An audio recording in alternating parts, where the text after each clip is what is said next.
स्वामी सत्य साई हरे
We should never criticize our parents.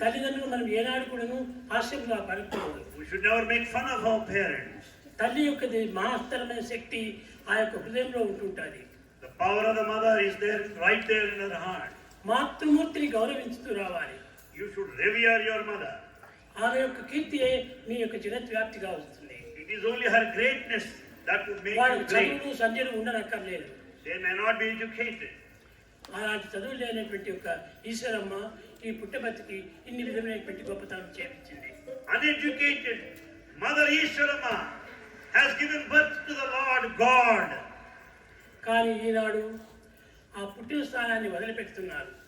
But today what's happening elsewhere? People are leaving their birth. మర్చిపోతున్నారు. They are forgetting their native land. Eshwaramma కన్నటువంటి కుమారుని మాత్రం గొప్పగా పొగుడుతున్నారు. People have forgotten Ishwarama. But Ishwarama state Bhagavan is praised. ఈశ్వరమే లేకపోతే ఈ యొక్క గొప్ప శక్తి ఎక్కడి నుంచి వచ్చింది? Where is Bhagavan when there is no Ishwarama? కనుక తల్లి కీర్తిని మనం ఎప్పుడు కూడా కాపాడుతూ రావాలి. Therefore one should uphold, one should revere, adore. తల్లిని మనం ఏమాత్రం కూడా కించితపరచకూడదు. You should never insult your parents. ఈ విధంగా జరుగుతూ వచ్చినటువంటి సత్యసాయి యొక్క ప్రభావం. This has been the message in the life of Bhagavan Sri Sathya Sai Baba.